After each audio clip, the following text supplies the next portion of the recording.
Fala pessoal, muito bem-vindo. Mais um dia de estudo na emergência pediátrica e hoje eu vou fazer um resumo bem breve aqui de alguns pontos importantes que a gente precisa observar no trauma pediátrico. Tá? Uma coisa bem rápida aqui. Vamos lá. O Centro de Controle de Prevenção norte-americano, em 2014, publicou uma estatística onde 7 milhões e meio de crianças sofrem traumas não intencionais, ou seja, acidentes. 80% dos óbitos nesses acidentes foram por causas de possíveis prevenção, ou seja, poderiam ter sido evitados. Aquela criança que vai para a beira da piscina sem os pais, que não sabe nadar, aquela criança que está sem um cinto de segurança, aquela criança que está próxima ao fogão lá com a água fervendo, a criança que fica pulando na cama e cai de cabeça no chão, são causas evitáveis, beleza? Então é só a gente atentar que podem ter e é comum acontecer esses tipos de lesões aí nas crianças. Outros fatores importantes, outro fator importante é a gente entender que criança não é um adulto pequeno. Então, ela tem as suas características das lesões, que eu não posso desfazê-las. O que eu não posso, o que eu tenho que entender é que, mesmo eu tendo uma rotina maior de atendimento ao adulto, quando eu chego a uma criança, eu não posso tratá-la com a mesma característica de um adulto. É óbvio que tem determinadas ações que são parecidas, mas criança é criança, adulto é adulto. Repetindo a frase, criança não é um adulto pequeno, beleza? Por quê? Porque ela tem diferentes respostas e necessidades fisiológicas terapêuticas, né? Específicas. Então, o que eu quero dizer com isso? Às vezes eu vou para uma ocorrência, eu tenho ali que enfrentar uma criança que está num ambiente hostil, que está num ambiente de pessoas que ela não conhece, ela tem lesões que ela observa nela ou no familiar que está ao lado dela, que isso aumenta a tensão da criança, então ela pode se tornar agressiva, agitada, e isso pode atrapalhar um pouco nossa ocorrência, nosso atendimento. O que eu quero que vocês entendam é que quando isso acontece com o adulto, fica mais fácil verbalizar e pedir calma. Já na criança é um pouco mais complexo. Tá? E depois eu vou falar um pouquinho para vocês como a gente pode abordar isso da melhor forma. E outro detalhe é não minimizar as lesões na criança. Por favor, não minimizem as lesões nas crianças. E por que eu não devo minimizar essas questões? Por N motivos que podem te levar a ter um diagnóstico errado e um tratamento também que pode ser errado naquele momento, porque você minimizou uma lesão. As crianças, né, como no adulto, mas a gente está falando aqui especificamente da criança, eu tenho tipo de trauma e padrões de lesão. Então, por exemplo, uma colisão de veículo com uma criança, se eu tenho uma criança sem cinto, ela vai se debater dentro do carro, então eu vou ter múltiplos traumas. Trauma de face, trauma de crânio, trauma de membros superiores, trauma de membros inferiores. Né? Por quê? Porque ela foi projetada e foi jogada dentro do carro ali. Quando ela tem restrição, que ela está presa no cinto ou na cadeirinha, o que acontece? Essas lesões elas são mais pontuais. Eu posso ter lesão de pelve, eu posso ter lesão de tórax, posso ter lesão de abdômen, posso ter lesão de coluna. Por quê? Porque são os pontos de contato do cinto e da cadeirinha. Beleza? Já nos atropelamentos, isso vai depender muito também do tamanho da criança, da altura do carro, mas via de regra, se a criança for menor, eu tenho mais impacto no membro superior, face, cabeça, tórax, abdômen. E quando a criança é um pouco mais alta e o carro é um pouco mais baixo, eu posso ter fraturas de membros inferiores. Então essa cinemática me ajuda muito nesse contexto de avaliar inicialmente ali. Né? A queda de altura também é muito comum na criança. Ela deve ser sempre observada quando você for fazer essa ocorrência, você buscar informações se a altura, se o ambiente era muito alto, se o local era muito alto. Então, se eu tenho uma criança que caiu da laje, por exemplo, soltando uma pipa, isso pode, peso vezes velocidade, ela vai colidir com o solo num peso bastante importante. Então, ela pode ter uma fratura importante de membro inferior, ela pode ter uma lesão de coluna, ela pode ter um trauma de crânio. São condições que você tem que avaliar naquele momento. Quando a queda é baixa, muitas das vezes as lesões são mais de membro inferior, de membro superior, desculpa, porque a tendência é natural, reação natural. Vai proteger com a mão, colocou a mão na frente para proteger. Então, posso ter lesão de membro superior, fraturas em específico. Mas eu posso ter também o trauma de crânio, trauma de face, porque ela pode não conseguir se proteger e bater no solo. Queda de bicicleta é muito comum, então tem só que avaliar se ela está usando o capacete ou não. Normalmente não está usando capacete. Se ela tem capacete, ela tem uma proteção de cabeça e pescoço, que isso facilita um pouco e minimiza esse trauma de crânio. Mas, em contrapartida, ela pode ter trauma de membros inferiores, trauma de tórax, abdômen, assim sucessivamente. Já se ela está sem capacete, a gente tem que se preocupar um pouco mais também com trauma de face e cabeça e os outros traumas associados também, né? Dentro do atendimento pediátrico, a gente tem que atentar para a física do trauma, né? O que é essa física do trauma? Uma criança, por ser menor, ela é um alvo menor no caso de um acidente. Então, às vezes, se eu tenho um evento de grande sinergia, um impacto grande de um carro, uma criança ali dentro, muitas das vezes eu já fui para determinadas e várias ocorrências, a gente tem presença de criança, que é comum você ver que o carro às vezes se destruiu todo, mas a criança ela está ali preservada, porque ela é pequena. Então esse efeito dessa sinergia ali, ela reduz um pouco. Por quê? Porque a criança é pequena, ela fica mais protegida. Porém, como eu falei no início, eu não devo minimizar lesões de forma alguma. Por quê? Porque pela criança ser menor, pela fisiologia, pela anatomia dela, ela tem pouca proteção de gordura corporal. Ela tem maior elasticidade dos seus tecidos conectivos e a proximidade das vísceras com a superfície do corpo limita a capacidade da criança de dissipar essa força. Exemplo, vou pegar um exemplo aqui. Eu tenho, isso aqui é uma criança, tá? É uma criança. Eu tenho o corpo dela aqui, ela é pequena, ela tem pouca gordura, muita elasticidade e aqui dentro são as vísceras.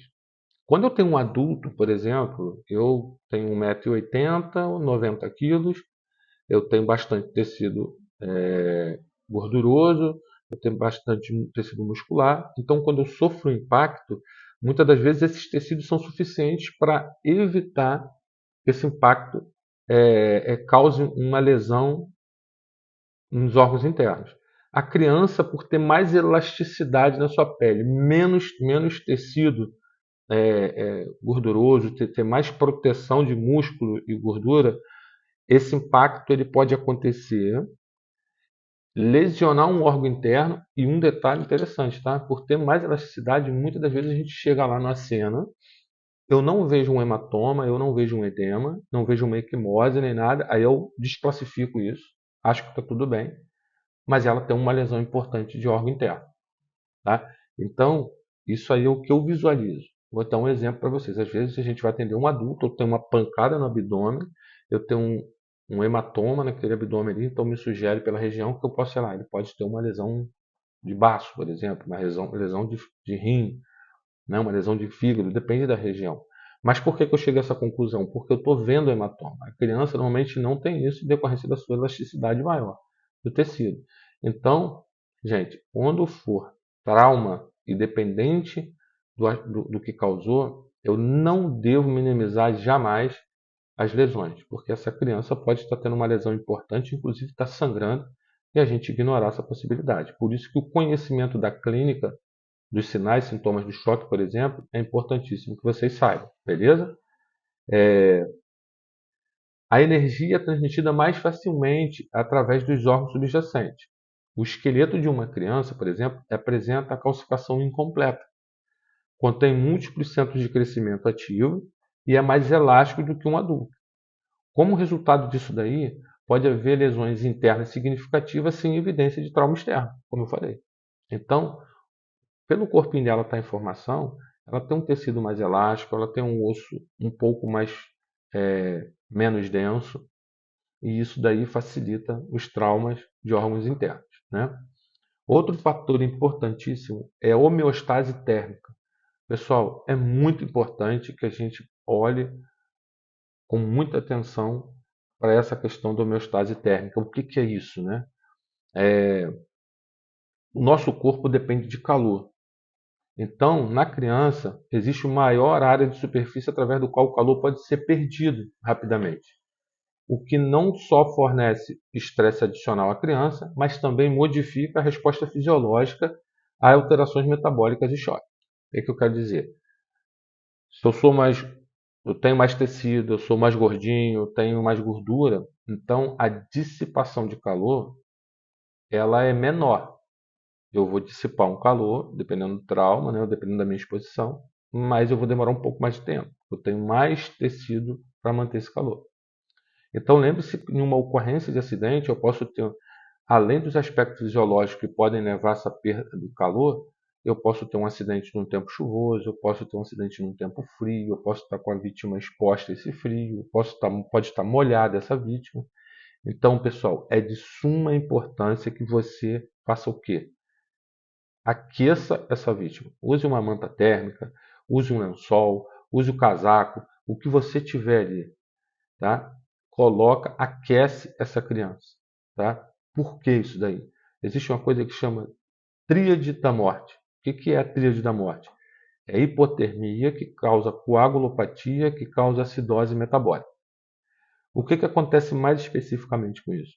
Eu tenho uma hipotermia.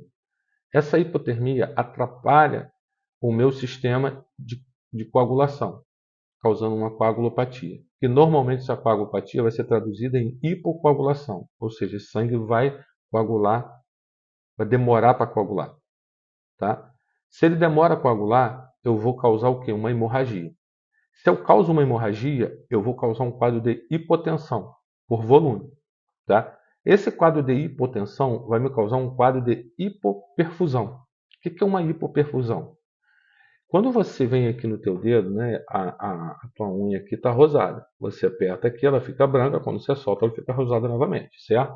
Isso se chama perfusão capilar. Essa perfusão capilar, quando eu tenho uma resposta, apertei e ficou branco, soltei e ficou rosa, significa que a minha perfusão capilar, o meu coração está bombeando, está show de bola, não estou perdendo, está bombeando bem, não estou perdendo sangue em lugar nenhum. Então, quando eu tenho uma perfusão capilar maior que 2 segundos, isso indica que eu posso estar sangrando em algum lugar. Isso é um sinal de choque. Então, na tríade da morte e na homeostase térmica, quando eu não aqueço o paciente, tá, eu tenho que aquecer ele, tá? Muitas das vezes vai acontecer essa hipoperfusão como um resultado e vai direto para a hipotermia novamente. Então, o ciclo seria hipotermia, hipocoagulação. Hipocoagulação, hemorragia, hemorragia, hipotensão. Hipotensão, hipoperfusão. E aí eu vou fazendo todo esse ciclo fisiológico que pode levar essa vítima à morte. É uma questão fisiológica. Se eu tenho uma hipotensão, se eu tenho uma hemorragia, eu diminuo o volume. Se eu diminuo o volume, eu vou para hipotensão. Eu tenho menos volume circulante. Se eu tenho menos volume circulante, a minha a perfusão capilar diminui porque meu coração está trabalhando muito mais rápido, mas esse sangue não está chegando na extremidade porque eu estou perdendo ele em algum lugar. Então, pessoal, é de extrema importância que você aqueça a sua vítima. Beleza? Qualquer dúvida aí, vocês podem chamar depois lá no privado, lá, que a gente vai responder para vocês. Tá? E, para concluir aqui, são os aspectos psicossociais.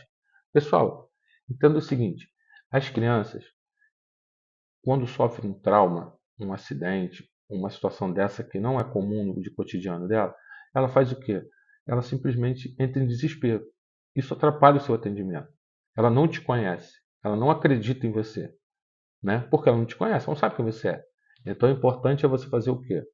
Se tiver o pai, a mãe ou o cuidador, o responsável no local, peça ajuda, não ignore ele. É o direito dele estar com o filho dele. O cuidador está ali presente também, se for o caso. Caso eles estejam, peça e possam, né, se eles não tiverem se transformado em vítima também, porque às vezes eles estão envolvidos em um acidente, se eles estiverem ali, peça para que eles conversem com a criança junto com você. Mas caso isso não seja possível, a melhor forma de você ganhar a confiança da criança é resolvendo o problema dela. De que forma? Se ela tem uma fratura, imobiliza para diminuir a dor. Se ela tem uma dificuldade respiratória, oferta um oxigênio para ela melhorar um padrão respiratório. Se ela está num ambiente que precisa ser retirada dali, e ela pode ser retirada dali naquele momento, retira ela, leva para um ambiente mais tranquilo, dentro da ambulância, por exemplo, conversa com ela e leva. Por quê? Porque quando você faz algo que melhora a condição dela naquele momento, você se torna uma pessoa de confiança para ela. Então, isso é importante. Então, não queira chegar num trauma, num atendimento pediátrico e ganhar na imposição, porque isso a gente não vai conseguir. Beleza? Então, os indivíduos desconhecidos nesses ambientes pode limitar a capacidade de uma criança cooperar plenamente com o atendimento. E isso atrapalha o seu diagnóstico. Então, vamos agir dessa forma aí que eu falei. Né? O desejo de você aliviar e o desejo que você tem de aliviar o sofrimento daquela criança, o desejo que ela tem de sair daquela situação que ela desconhece, se você conseguir agir em cima disso daí, oi pessoal, beleza, você vai ganhar essa criança e ela vai ter uma confiança, ela vai ter confiança em você, e a sua ocorrência vai ser de fundamental importância, tá? Para finalizar, eu falo sempre de um atendimento que eu fiz em determinado momento em Belfort Roxo, onde foi um atropelamento de mãe e filho. Uma criança de 5 anos, a mãe com uma fratura exposta importante no membro inferior. O carro veio atropelar os dois, ela puxou o filho para trás, ficou na frente, o carro acabou pegando ela, o filho também se machucou, mas nada grave. A preocupação dele naquele momento era tão grande com a mãe que ele só pedia assim: tio, salva minha mãe, salva minha mãe. É óbvio que a gente fez um atendimento bem rápido nele para fazer uma avaliação por um critério de, de avaliação ali, porque ele ser uma criança. A mãe não estava em risco iminente de morte, mas tinha uma lesão importante. E a gente, a todo momento, fez questão de manter. Depois tiramos ele rapidamente ali, só para não ver a fratura exposta. Depois que mobilizamos, a gente fez o questão de mantê-lo ao lado da mãe o tempo inteiro. E a gente explicando ele o que estava acontecendo para que deixasse ele um pouco mais calmo. Gente, criança, como eu falei, não é um adulto pequeno. Então não vai entender muito bem as coisas que estão acontecendo. E o nosso papel é fundamental nessa informação para a criança. Pessoal, espero que o vídeo tenha sido aqui elucidativo. Mais uma vez, esse vídeo vai ser lançado aqui no grupo para vocês agora e junto com esse vídeo vai estar os slides lá com esses temas que eu falei. Pessoal, forte abraço, espero que vocês estejam gostando do conteúdo aí e vamos que vamos para ver se a gente consegue fazer essa turma ser a melhor de todas as aulas. Um abraço.